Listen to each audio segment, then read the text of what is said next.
So guys, ayan na. Ito na yung karugtong na ating paggagawa. Ayan, so i-mix natin yung mga ingredients. Ayan. So meron tayong radish and carrots. Ilagay mo lang yung lahat. Tapos meron tayong minced garlic and sliced white onions. Mix mo lang yung lahat.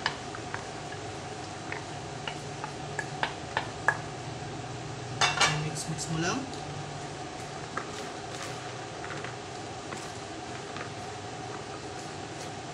Malinis to guys, so hugasan ko na kanina. Then meron tayo ditong chili powder. Ayan, so chili powder. So ayan, chili powder. Chili pepper. Ayan, chili powder. So lalagay tayo. Sakto lang guys, para hindi masyadong maanghang. Cover up lang yung ibabaw. Ayan.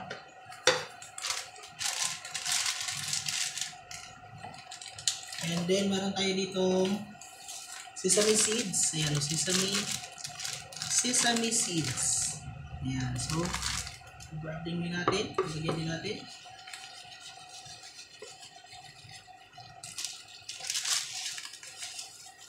Hindi sa dami ito gawin. Okay lang ito kahit madami. Masarap ito pag madami. Ayan. And then maglalagay din tayo ng fish sauce. Ito pala. Sorry. Ayan. Fish sauce. Fish sauce, patis. Tatansyahin mo lang din to guys, ang patis. Kung ilan yung gusto mo. Pampalasa din to sa sa ating kimchi. Ayan. So kahit hindi na kayo maglalagay ng hindi na kayo maglalagay ng suka. Kahit hindi na, sumunod na. And then sugar. Konting asukal. Ayan, so maglalagay tayo ng konting asukal. Mga dalawang ganito. Pampabalance lang sa tamis guys. So, ipabalance natin yung tamis. Okay! And then, mix lang. Ito yung itsura niya. Tapos, ilalagay na natin itong ating ano to guys? Rice flour na with water lang, tapos i-ano mo lang siya. I-mix ko lang siya hanggang sa lumapot maluto. Bali yung ating rice flour. Ayan.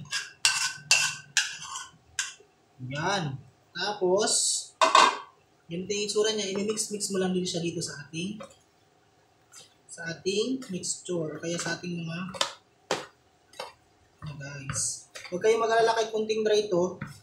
Kasi, ano rin to guys, magtutubig lang din siya kinabukasan. Kasi yung ating kimchi, magtutubig din siya guys. Don't worry about this one. Ganito lang talaga siya dapat. Ayan, di ba? Kaya bahala kung gusto pang nagdagan ng chili powder. Pero ito, okay ito sa akin. Wala akong leeks onion. Onion leaves yung green onion. Kalimutan ko bumili. But, kayo nang bahala kung gusto nyo dagdagan. Diba? And then, yung ating kimchi. Ayan, so guys, ating kimchi natin. Na hinugasan na natin ng 3 beses kasi nga, na ano na siya. Kumbaga na strength na siya.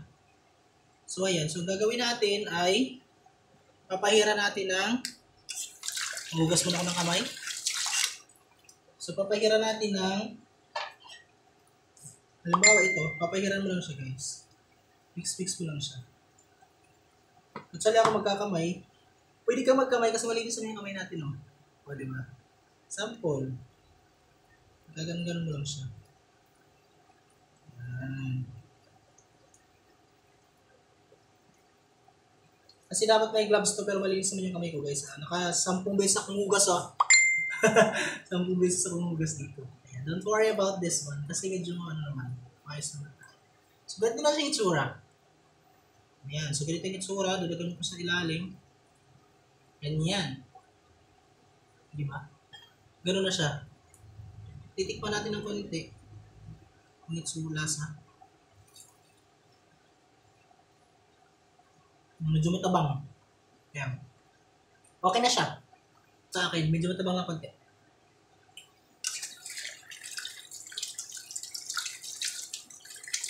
Yan, thank you so much for watching. Ayan, please product. Ayusin ko lang to. Dagay ko lang lahat yung mga mga ingredients para sa sa finished product. Guys, thank you. Ayan na siya. Bye-bye.